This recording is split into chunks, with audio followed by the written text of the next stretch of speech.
Good morning, everyone. Welcome back to all the new live faces. So last week we opened the subject of Zionism and trying to understand the different perspectives. I said in advance of the shir last week that this was not going to be an attempt at an exhaustive summary of all the various figures and the positions they took and the various stances adopted.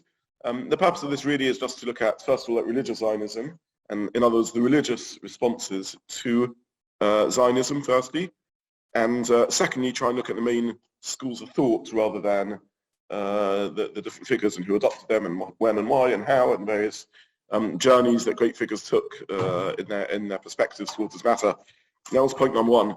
Point number two was, as I said, in the most basic and elementary definition of Zionism, it simply means the right of Jewish people to have a nation state like other nations have a right to self-determination. And for now, we're going to leave that as just that broad definition. And there's obviously many flavors and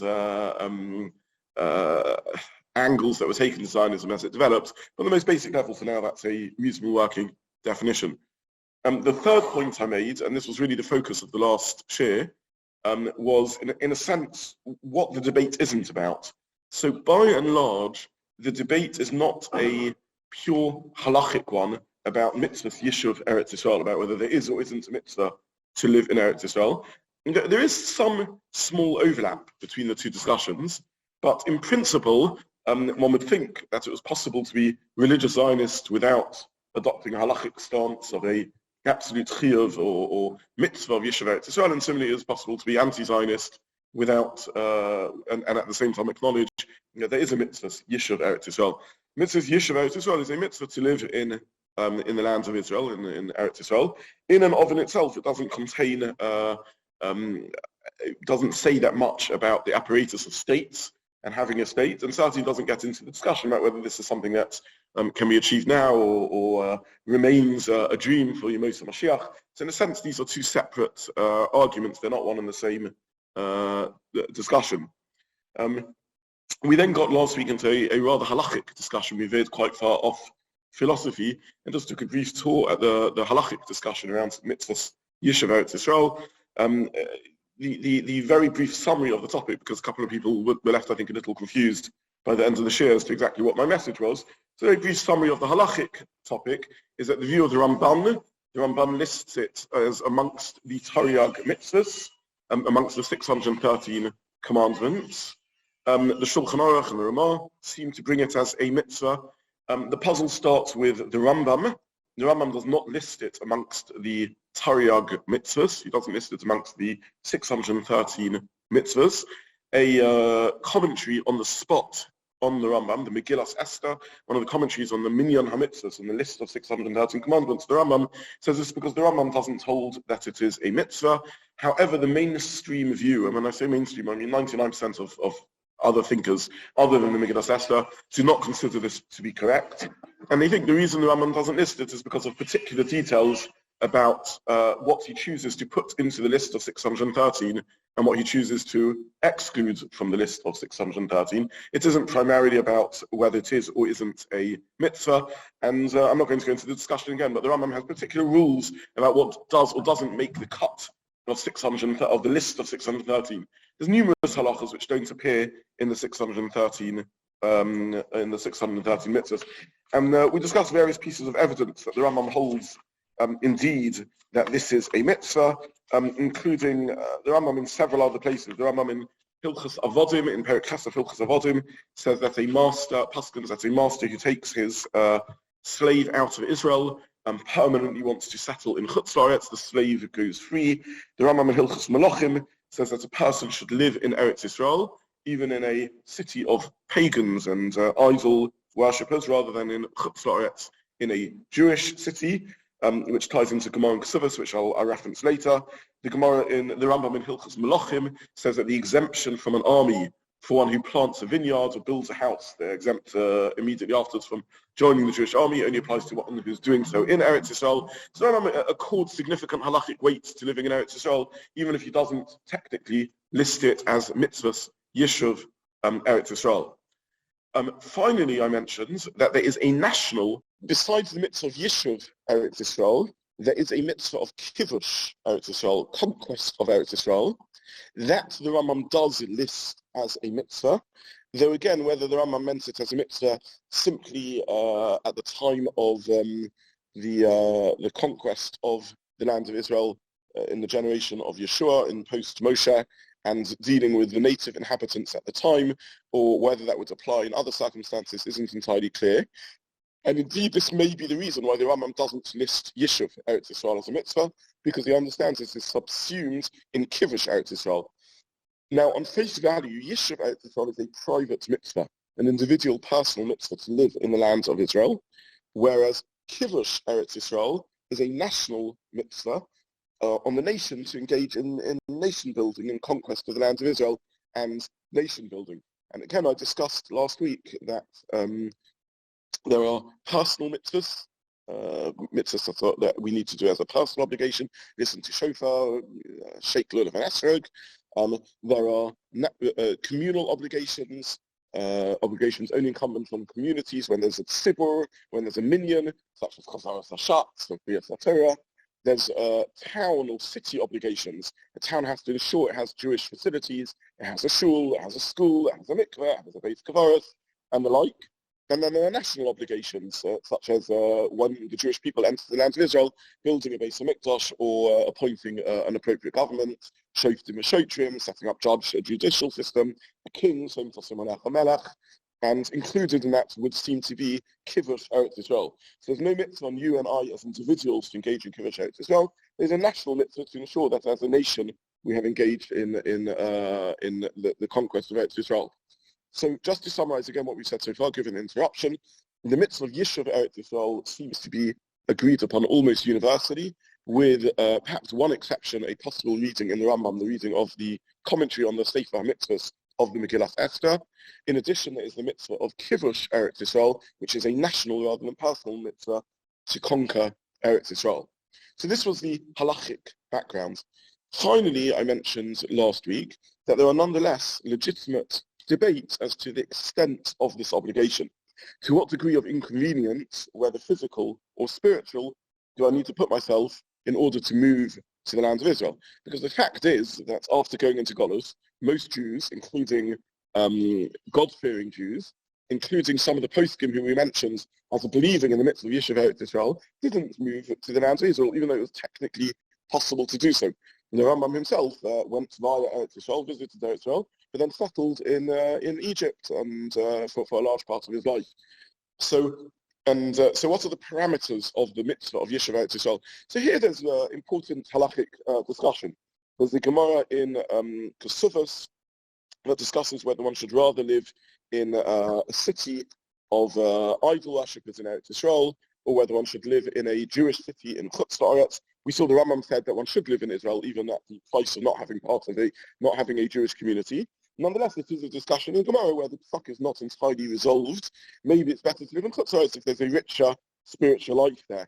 The Gemara in Kesuvos actually brings a pasuk in Yirmiyahu, which seems to indicate, the pasuk says, Bavel Yavoru, you should go to Bavel, V'shama you, and there you should remain, which seems to indicate that there's a reason to remain in Bavel, either because this is the decree of exile, or because Bavel now is the center of Jewish life, or because it's important that Jews remain together rather than scattered throughout the diaspora, and therefore there's a mitzvah to remain in Bavel.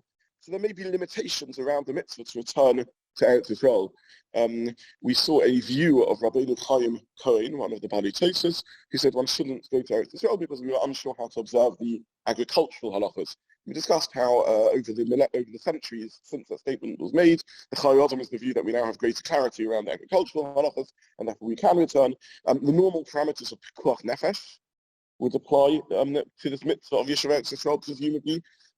Hence, those who didn't return over the centuries, because it was literally life-risking to travel across the continents and the seas in order to get to Israel. So there's halachic debate, as with all mitzvahs, as to the parameters of self-sacrifice that one needs to engage in order to fulfill this mitzvah. So this was really, I hope this has brought greater clarity following the discussion last week. This was a relook at the halachic sources around Mitzvat Yishuv Eretz Yisrael.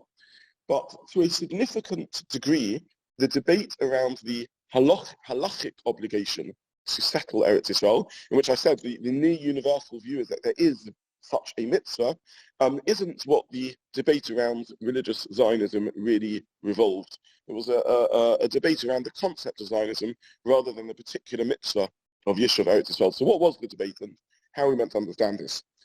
So I think it's important to give a little bit of historical context and to understand that the first movement of secular Zionism was ultimately around a political or economic theory, a theory designed to solve a sociological problem.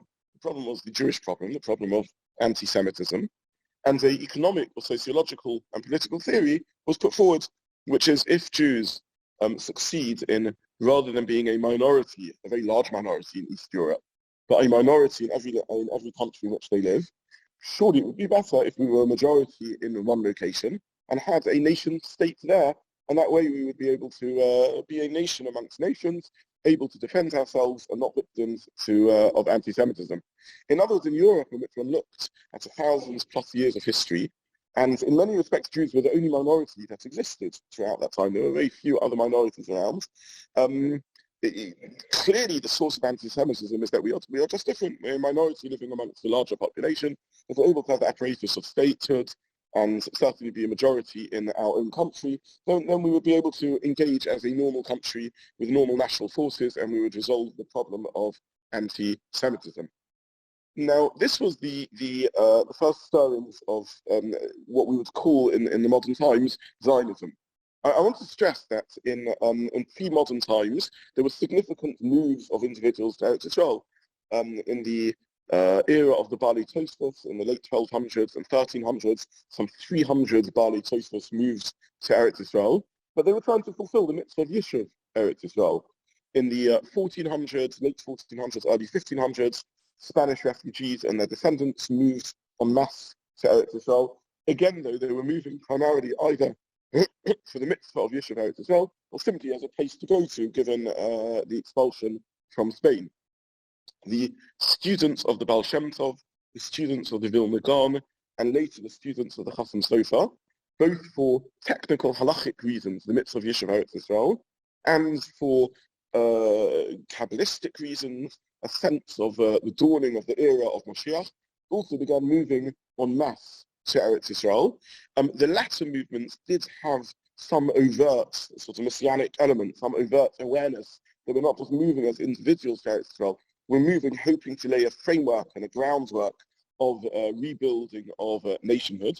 But none of them saw this as a nationalist movement in the sort of European, late 18th century, 19th century sense of nation building in the classical sense. They saw it either just as a technical fulfillment of the mitzvah or as a beginning of laying a groundwork of the Messianic era. They didn't see it as classic nation building, and indeed the probably 75% of their descendants remain part of the old Yishuv, and some of them associated with very fiercely anti-Zionist viewpoints. So in its initial stages, secular Zionism was a national movement, a movement that tied in some of the nationalist ideologies around at the time, and a sense that we would be more normal and just technically safer and more able to operate if we had our own nation state. Now, what would be the religious response to this? And the first and most intuitive religious response could be, and in many ways was, to assume there's no religious response at all.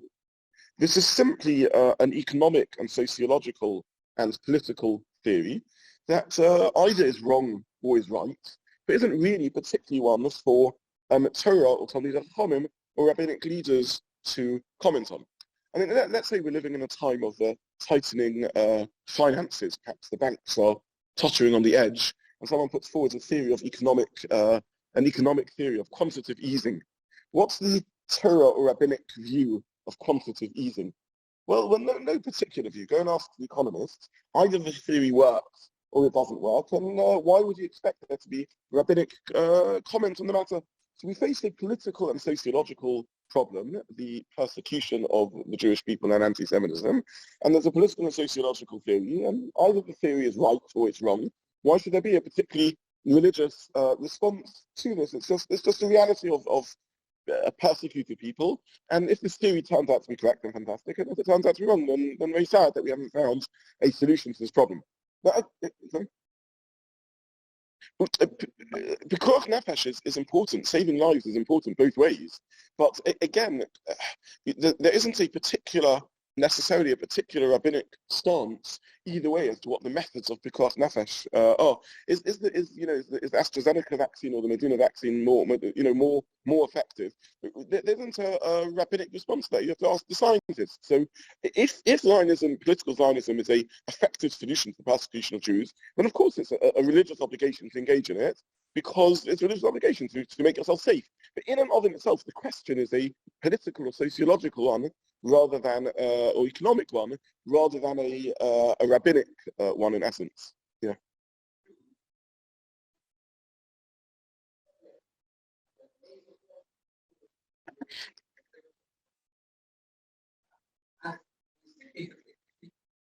So you would think, and indeed there was Torah responses to this, but in many respects, even though it's addressing a uniquely Jewish problem, in and of itself, it's not a uniquely Jewish theory. Were there to be another persecuted minority, maybe this is the correct solution for the Kurds, and they should have Kurdistan, and the reason they're persecuted in Turkey and Iran and Iraq and Syria is because they don't have a nation state, and if the political solution to their political problems is to set up a nation state, I'm not aware of any particular elaborate rabbinic response to the problems of the Kurds and Kurdish independence. It's a political matter that needs to be resolved in order to help, they're both very suffering people.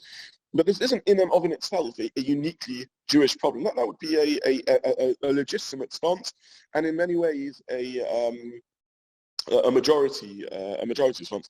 That's not to say that there are no political philosophies about which Torah has a view. Of course there are. One can look at unbridled capitalism and argue that there's elements of it which have Torah problems. You can look at unbridled socialism and communism and say that there's things within it that have Torah problems. I'm not arguing that Torah can never say anything about political perspectives. I'm simply saying that in and of itself, there's nothing in the halachic or Hashkafic system that calls upon Torah to comment on every economic or sociological or political theory. It may be that an exceptionally sensitive read of Torah, or we discussed this before when we spoke about Das Torah, the parameters of Das Torah. So if one takes a sort of maximalist position of Das Torah, in which one thinks that Torah should give one hafachba to kulabe, and one thinks that Torah should give one insight into everything, then maybe there would be a Torah stance in it. But this would be assumed to be something accessible to rare individuals, if any. Again, no living proponent of a sort of even a maximalist position of Das Torah is arguing in a genuine sense that there should be mass rabbinic insight into problems of nuclear physics or string theory or vaccine technology and the like. So there doesn't seem to be in and of itself a reason why there should be rabbinic insight into economic theories. If there's someone who has a breadth of knowledge which indeed gives them access to halacha in every area of the world, then maybe they would have a view about this also. But in and of itself, ostensibly, it doesn't seem to be something in which primarily it needs to be a Torah question around which one would expect there to be a Torah response. This was one way of viewing the situation. Yeah.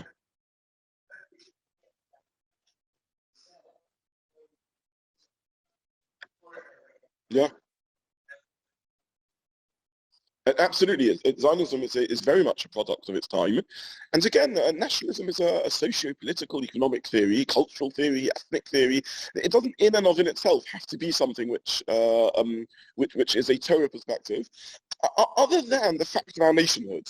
Now, maybe I should just step back a bit, give you a comment, and just make one comment around this. There are different definitions of what it means to be a Jew. There would be those who could argue we're not a nation at all, we're a religion, but our nationality is English or German or French.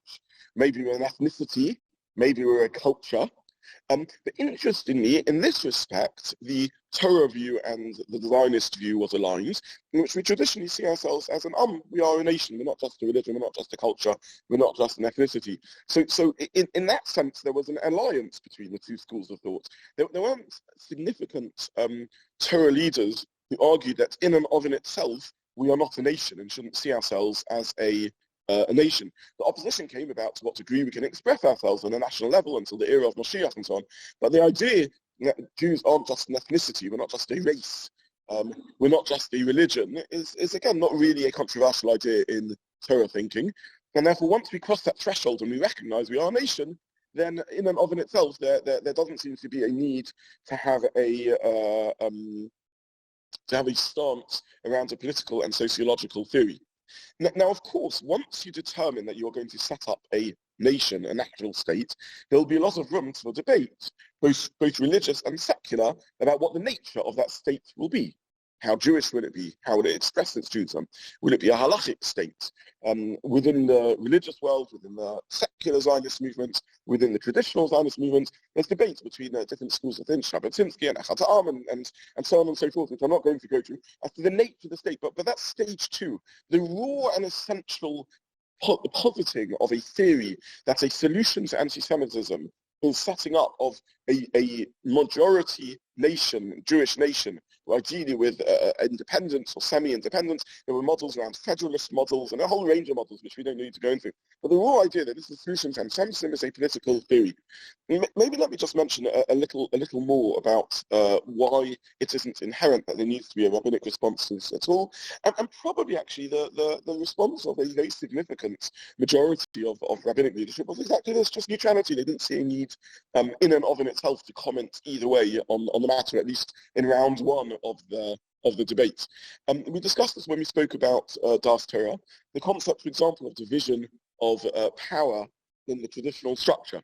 So when in the Torah model of governance, you had rabbinic leadership of sorts, which we can label the Sanhedrin, we can label the Nevi'im, and then you had political and military and national and economic leadership, who was the Melech.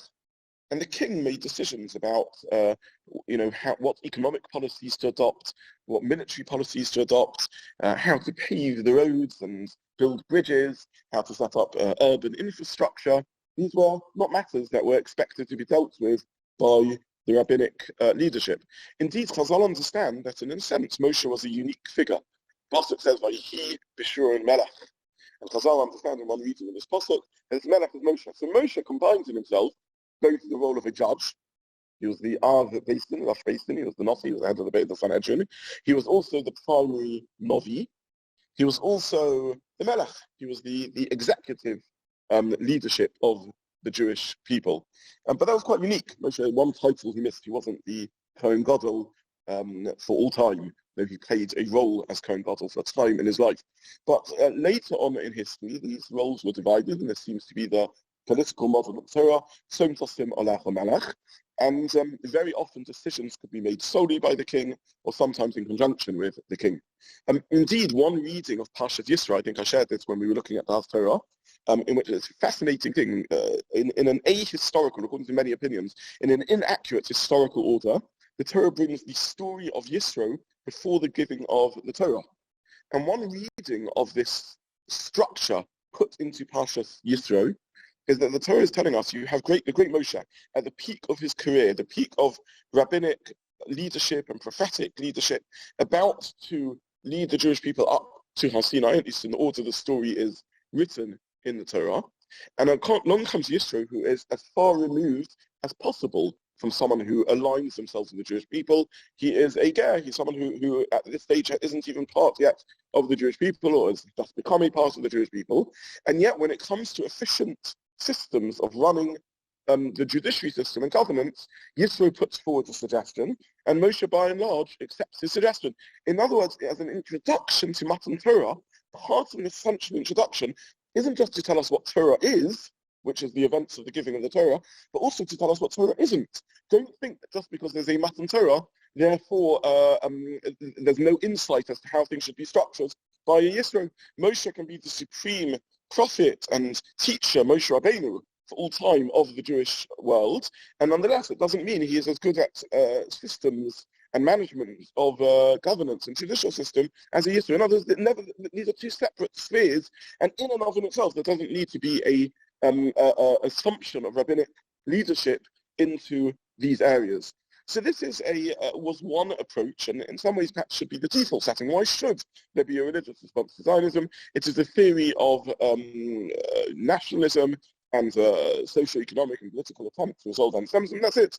Either it's right or it's wrong, but this isn't a rabbinic question in and of itself.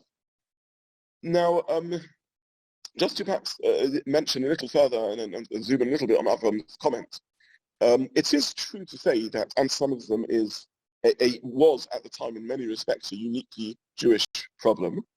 And it's also true to say that one can argue that anti-Semitism is a spiritual malaise, a spiritual problem. Anti-Semitism is spoken about in the Torah, a large part of the Torah. The rebuke, both in Sefer Vayikra and Sefer Devarim, is about anti-Semitism. It's certainly been true to say that an aspect of the Jewish relationship to anti-Semitism through the millennia has always been because of our sins, we've become persecuted. This is an onation, this is a punishment from Shemaim, and therefore in and of in itself is a spiritual problem. In which case, if it's a spiritual problem, maybe it's heretical to resolve it as a political or economic or sociological problem at all. Maybe spiritual problems should only be resolved with spiritual solutions, in which case maybe that would be a reason why an attempt to finding a sort of socio-political solution to the problem would be incorrect. Now, there were voices that said that, and we will look at those voices later. However, again, the default setting, all else being equal, one would assume, would be that this argument is incorrect. Now is not the place to discuss the balance between hashkacha, divine running of history, and individual hishtadlus and efforts that we make. I think I gave a dedicated share on hashkacha and hashkacha pratis a while back, and the sort of spiritual interplay and the debate between perhaps how the Rambam would look at things and the Kabbalists would look at things. Nonetheless, it is true to say that in many respects, every difficulty we go through in life, we are taught to treat as having at least spiritual implications and to a degree spiritual causes. And nonetheless, that doesn't mean that we don't engage in finding human-based resolutions. So we suffer ill health, we seek medical research in terms of doctors. V'rapo yirapeh, pasuk in the Sedra we just learned yesterday, Parshas Mishpatim, one should seek healing if one is damaged, and this isn't considered to be contrary to Torah stance. We derive this from a pasuk, it is true, but now that we have learned the idea of seeking healing, we make a reasonable hishtadlus.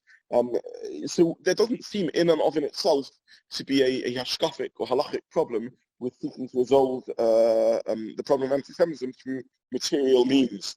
There are things specifically mentioned by the Torah as being of spiritual cause, where we still make maximum effort to resolve them. The pasuk says, "B'zeyas apercha techalechem," right? When you, with the sweat of your brow, you should eat bread, right? The curse given to Adam Harishon.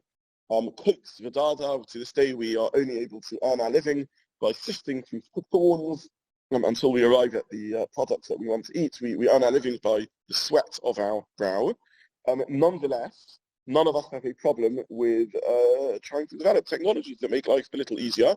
And I would dare suggest that all of us sweat a little bit less than our ancestors as we earn our livings. So again, none of us have a Hashkafic problem with understanding that the Torah seems to teach that the human need to struggle to survive is of spiritual significance. And nonetheless, if we can reduce the struggle, this isn't a problem.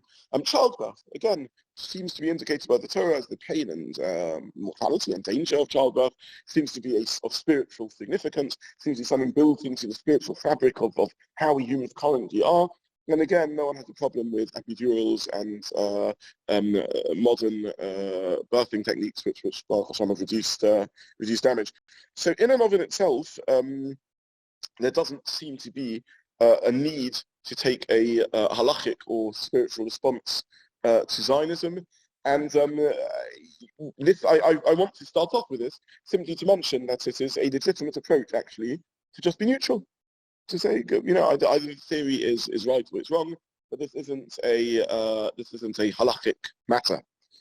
I want to mention at this point, by the way, just as an aside, it's an interesting thing to ponder about. To what degree was the original theory of Zionism a successful one and an unsuccessful one? It's, I'm not aware of a sort of serious research into the matter, and it's probably very hard to do proper research into the matter, because we don't have an option of alternative histories, right? There's no control study. Has the modern day state of Israel reduced anti-Semitism? Has it increased anti-Semitism? Ties into a lot of the sort of broader discussion about modern day anti-Semitism, which labels itself as anti-Zionism. To what degree is this a sort of convenient veneer? To what degree is it a cover-up? To what degree does it reflect something real? These are the initial, I think all of us and our attachment to the modern day state of Israel is moved well beyond just being a socio-economic theory and a solution to Zionism.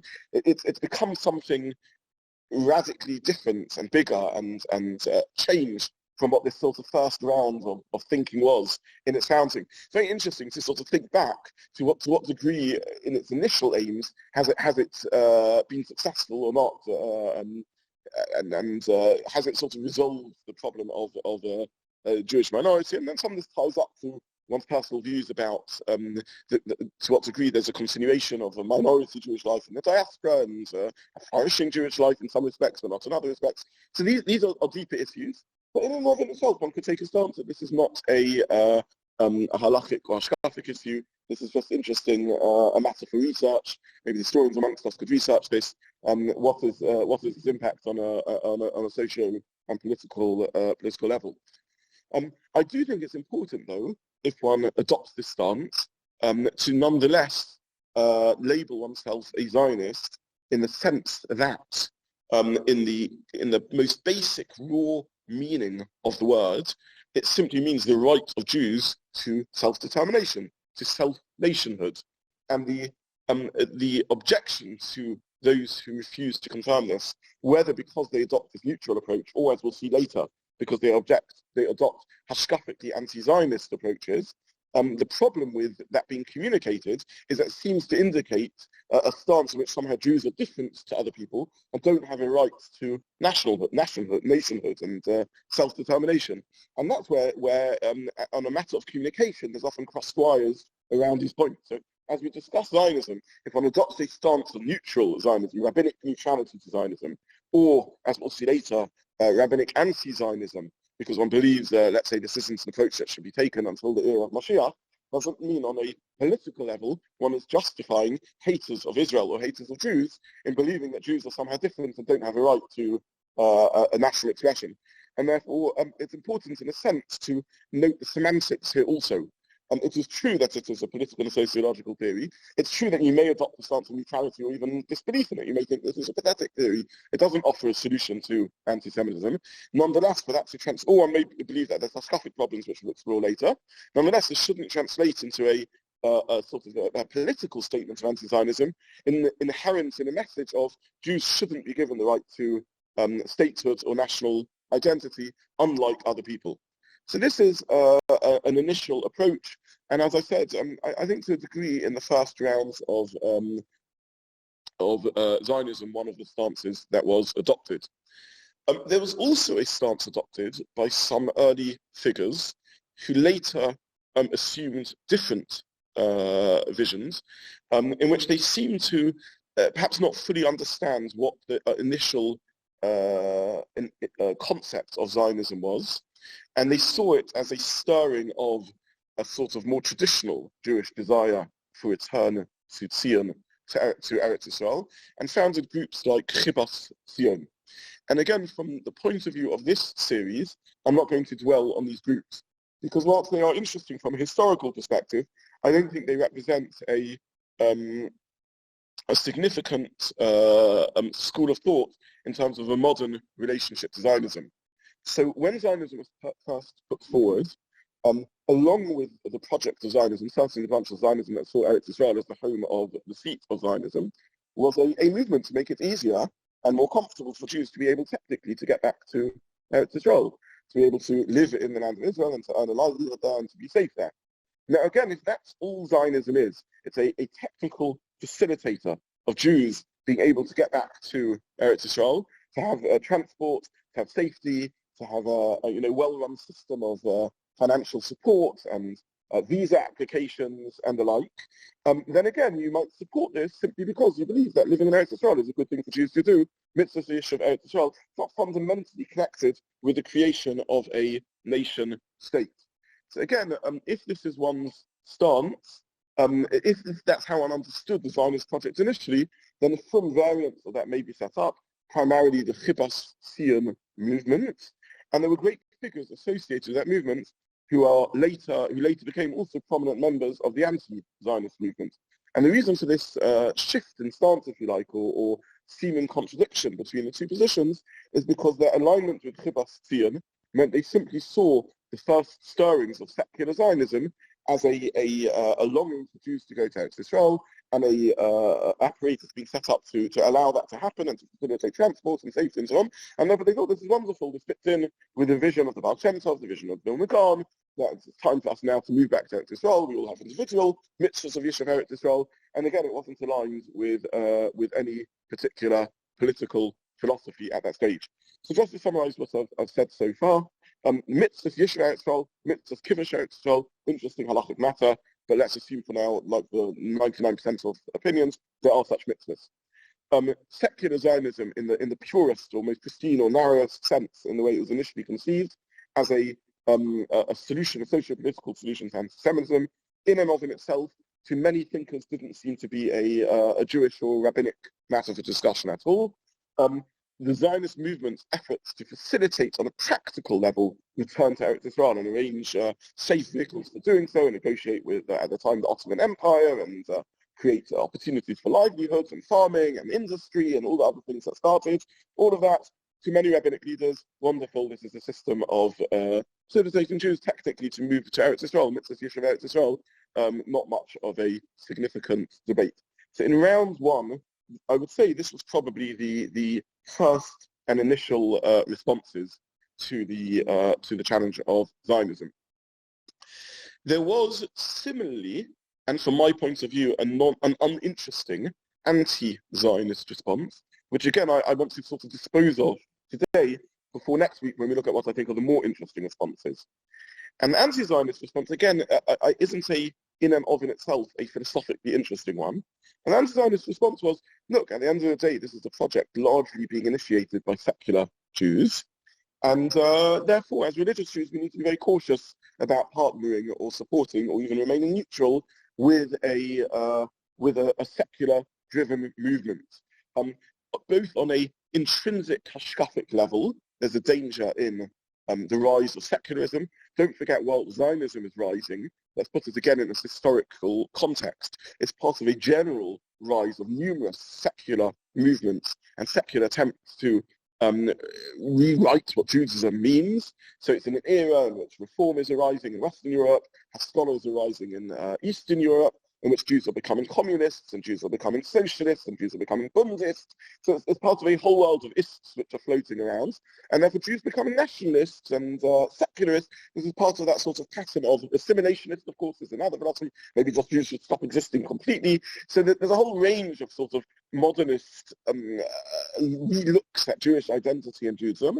And therefore maybe this is just simply another secular movement that some Jews shouldn't become part of, because it will just cause them to rub shoulders more with their secular brothers and sisters, and we need to be cautious about that, not become part of organizations. On a practical level also, this can weaken rabbinic leadership.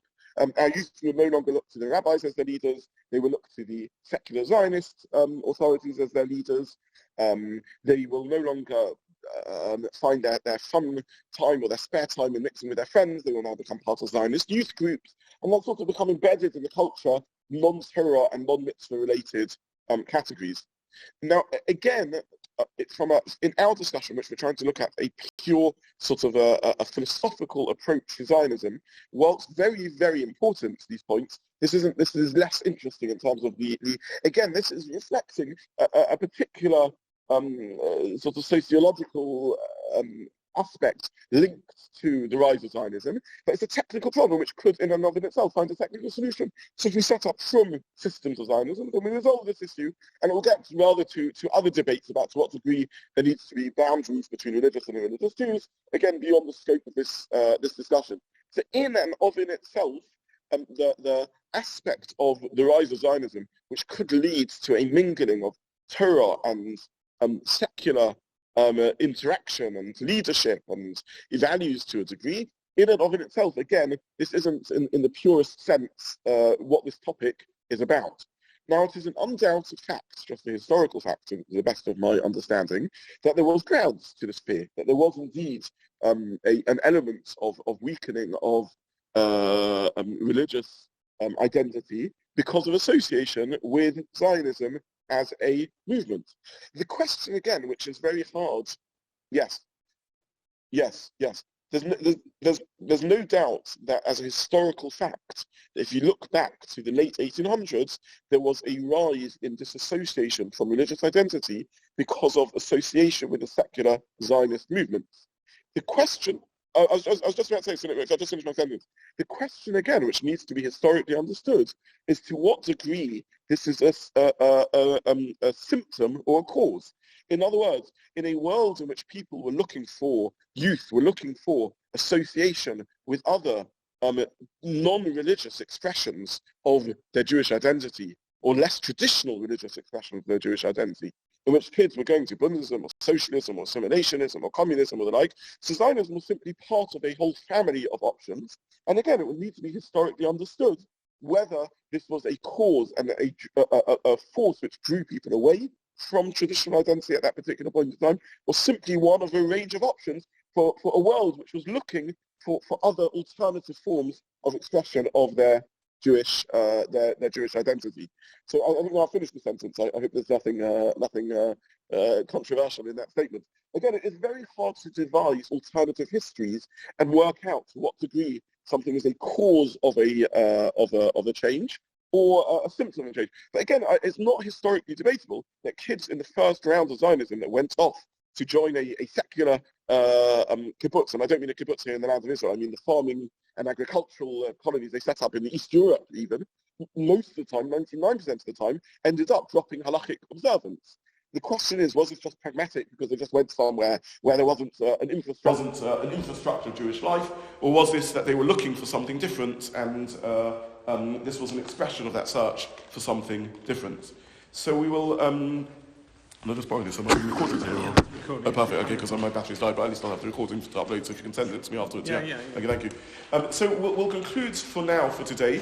Again, the final point I made, just to summarise for the purpose of crystal clarity, is there were very significant and legitimate fears about what secular Zionism would do to the relationship of Jewish youth to tradition.